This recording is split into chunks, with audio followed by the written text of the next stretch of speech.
भगवान कृष्ण का जो जीवन का परिवर्तन आया, बड़ा करते हुए, पदयात्रा करते हुए, अपनी यात्रा करते हुए, जिस प्रकार से उन्होंने अपना वो आपस में शेयर करेंगे, आपस में चर्चा करेंगे, एक दूसरे के साथ बांटेंगे, उन सबका टूरिज्म, कल्चर और कई प्रकार के अपने कामों के बलबूते पर देश भर में अपनी एक अलग पहचान बनाने वाले हमारे यशस्वी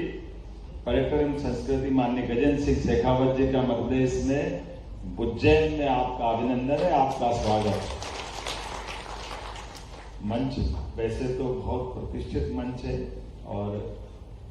जिस प्रकार से हमारे माननीय अनिल पाराशर जी ने अपनी बात कही है कि आज आपका बैनर मैं तो मान के चलता हूं कि जिस प्रकार से आपने अपनी संस्था के माध्यम से ये एक अच्छा सुखद अवसर मध्य प्रदेश को दिया। अभी माननीय मैं मंत्री जी से ही बात करता रहा उसके में कि आपने कहा, हमने विचार किया कि इस विषय को और आगे बढ़ाएं, ये पूरे देश का विषय बने, ये पूरे देश के लिए आधार बने। एक तरह से हमारी जितनी धार्मिक पर्यटन की नगरियां जिसको तीर्थाटन की नगरी बोलते हैं, ये हमारी सभी प्रकार की व्यवस्थाओं से दुनिया को परिचित कराने के लिए भी और सच्चे अर्थों में हम जिस निमित्त इन सारे संस्थानों में जाते हैं, वैसे तो लंबी बात होगी लेकिन मैं मान के चलता हूँ आज के इस मंच पर विराजमान माननीय प्रभारी मंत्री गौतम टेटवाल जी, माननीय संजीव अग्रवाल जी, माननीय पाराशर जी, राजन सहगल जी, उद्योग जगत के और मीडिया जगत के, और मैं सामने अगर देख रहा हूँ तो हमारे लिए देश भर के ऐसे बड़े बड़े ट्रस्ट के, अब ये हमारे लिए तिरुपति बालाजी के ट्रस्ट से भी पदाधिकारी पधारे, उनका भी मध्य प्रदेश की धरती पे स्वागत अभिनंदन। काशी विश्वनाथ ट्रस्ट से भी यहाँ लोग आएंगे, कुछ वर्चुअल भी जुड़ेंगे,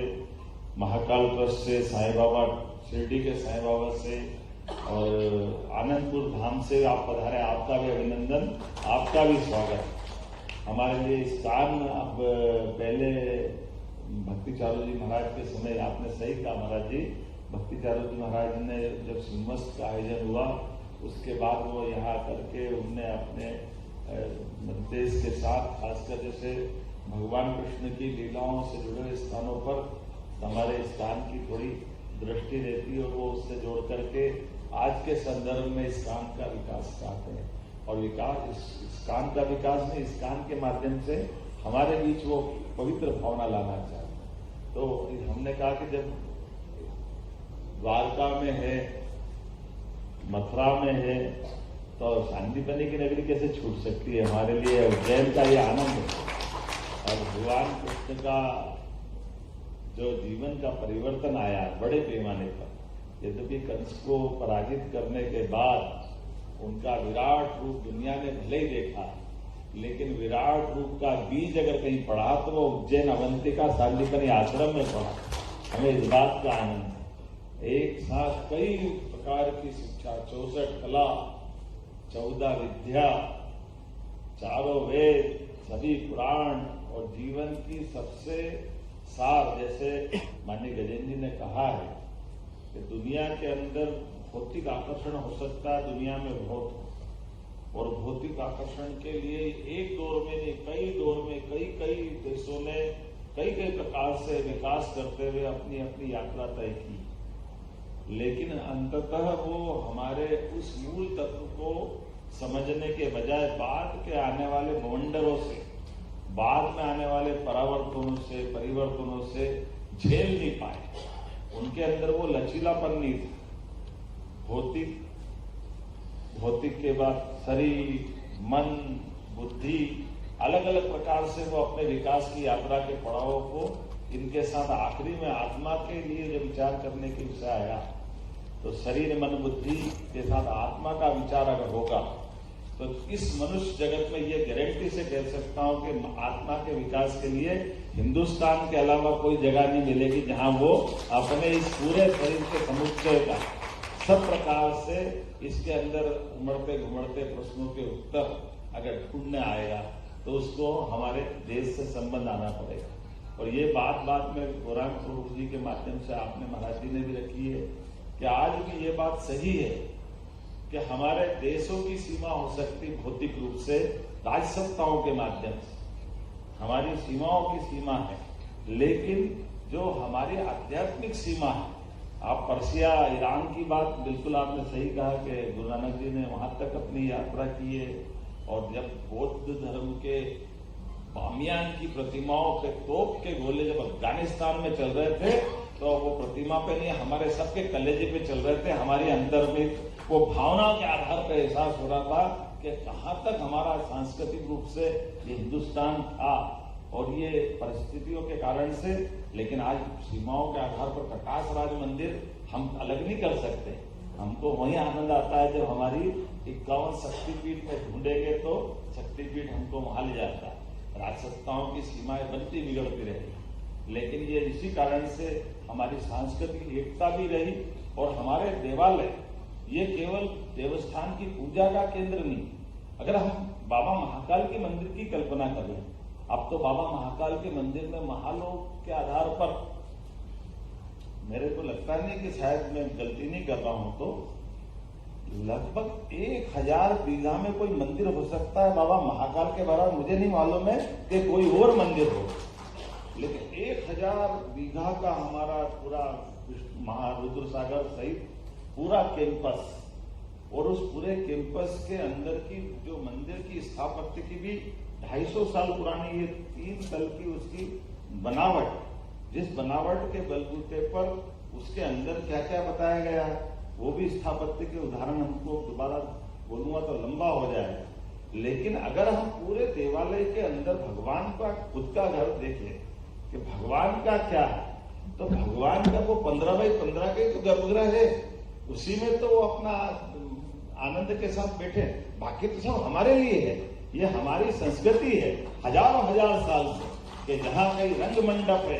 कहीं कोई अलग प्रकार की रचनाओं के लिए बना है, कहीं जल कुंड है, कहीं ज्ञान चर्चाओं के लिए अपना अलग से कोई संग्रहालय है, कहीं अपने इतिहास की जानकारी के लिए हिस्ट्री का अपना कोई अलग प्रकार का संस्थान है, कहीं लाइब्रेरी है, कहीं पौधशाला है। ये अलग अलग प्रकार की हमारी पूरे साल की चलने वाली गतिविधियों का वो प्रांगण भी यहाँ, ये महाकाल से तात्पर्य हर एक देवालय में मैं देख रहा हूँ। और केवल देवालय में मूर्ति नहीं, हमारे यहाँ तो कोई मूर्ति की भी जरूरत नहीं, अंदर में आत्मा से परमात्मा, ये जो सरल भाव है। इसलिए आनंदपुर साहब में भी देखो तो क्या आनंद आ जाता है, ऐसा लगता है कि जीवन धन्य हो गया। इतना भव्य मंदिर अशोक नगर में आपको ले चलूंगा माननीय मंत्री जी, पिछले समय प्रधानमंत्री जी आए थे देखकर, और आपके माध्यम से मंदिर के उत्कृष्ट उदाहरण में से ये भी प्रकट होगा कि देवालय के उस देवालय में निरंकारी भाव से आपने आत्मा से परमात्मा की यात्रा के बलबूते पर अपने गुरु महाराज के माध्यम से वो संस्थान को शुरू किया।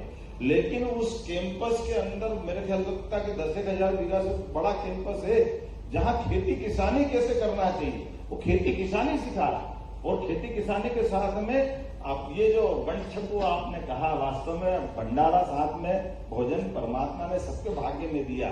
लेकिन जियो और जीने दो के साथ खाओ और खाने दो का भगवान का जो प्रसाद के रूप में भोजन लेते हैं। क्योंकि ये बात सही है कि हाँ, हमारे यहाँ खाना के बुलाना ये भी अपराध माना जाता है, क्योंकि खाना जैसे ही कहते हैं, ये खाना हमारा शब्द नहीं, हमारे यहाँ भोजन का शब्द है। भगवान को भोग लगे और भोजन पाओ, ये हमारी संस्कृति है हजारों साल। ये अपने पवित्र भाव हम हरेक को अपने पास की इन व्यवस्थाओं में मिलजुल करके प्रकृति के साथ चलने की जो हमको परमात्मा ने ललक लगाई, उसी से तो कदम कदम पर हमारे हर दौर के हर संत ने अपनी परिक्रमा करते हुए, पदयात्रा करते हुए, अपनी यात्रा करते हुए जिस प्रकार से उन्होंने अपना जीवन दिया। तो आज के इस अवसर पर चूंकि राज्य के मुख्यमंत्री होने के नाते से माननीय संस्कृति और पर्यटन मंत्री यहाँ मौजूद है, ऐसे में हमारे देवालयों की मूल भावना भगवान के स्थान पर आकर केवल हाथ जोड़ने से वो तो आशीर्वाद देंगे ही भगवान, लेकिन सच्चे अर्थों में कई जन्मों के पुण्य के बाद हमको जो शरीर मिला, इस शरीर के अंदर जो अनंत संभावना छिपी हुई, उस संभावनाओं का हम सदुपयोग करें। हमारी संभावनाओं के आधार पर उस संस्थान से जुड़ करके हम नगर का भला कैसे करें, प्रदेश के अंदर उसकी उपयोगिता बाकी तरह से। तो कई ट्रस्ट है जो कोई मेडिकल कॉलेज चलाता है, कोई हॉस्टल चलाता है, कोई वृद्ध आश्रम चलाता है, कोई हॉस्पिटल के साथ वो दूसरे प्रकार की गतिविधि चलाता है। तो ये जो सभी प्रकार की सामाजिक उत्तरदायित्वपूर्ण गतिविधियों चलाने के लिए पूरे देश के ऐसे संस्थानों को मिला करके पर्यटन के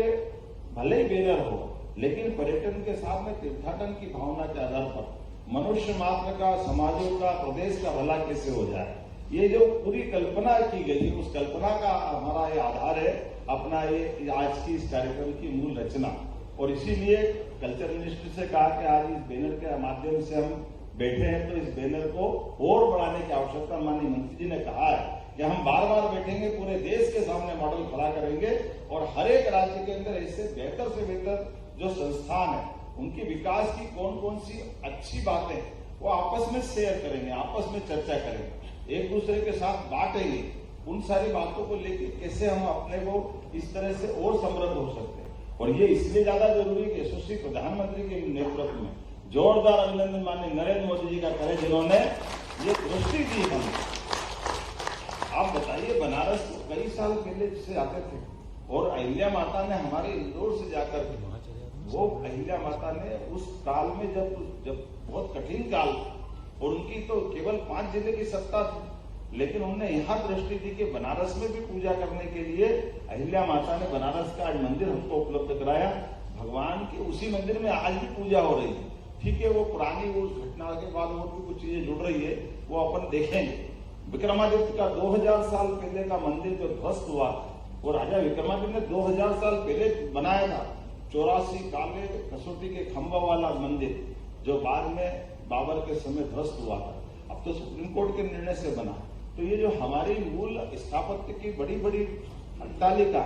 माननीय मंत्री जी कभी मौका पड़ेगा तो दिखाना चाहूंगा। मैं तो लोकतंत्र के लिए भी मध्य प्रदेश के अंदर की दोनों प्रकार की उदाहरण बने। पुरानी पार्लियामेंट भी हमारे मुरैना के पास के मड़ावली पिटावली नंबर 1 मंदिर का पूरा मॉडल पुरानी लोकसभा थी और नई वाली भी विदिशा के पास बीजापुर मंडल के हमारे मंदिर की स्थापत्य की काफी नई लोकसभा में बनी। ये हमारे लिए सौभाग्य की बात है।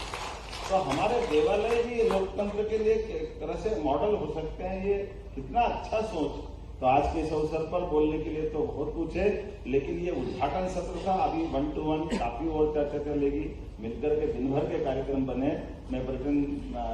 के हमारे SVS माननीय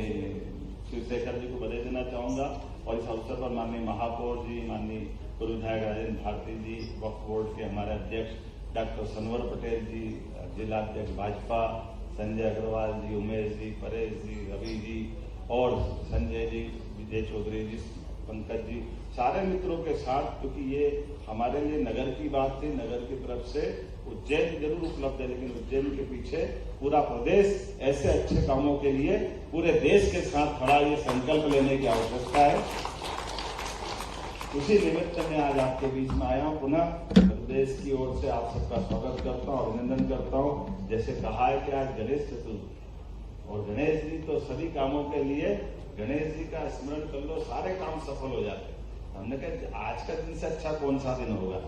तो हमारे लिए तो ये आज गजानन गणपति से शुरू करें अच्छे काम को आगे बढ़ने के लिए। तो मेरी अपनी ओर से PhD chamber of commerce and industry के इस कार्यक्रम में आप सबका वंदन, अभिनंदन, बहुत बहुत धन्यवाद। भारत माता की जय। अगर आप ये वीडियो YouTube पर देख रहे हैं तो हमारे चैनल को सब्सक्राइब कर बेल आइकन दबाएं और Facebook पर देख रहे हैं तो हमारे पेज को लाइक करें।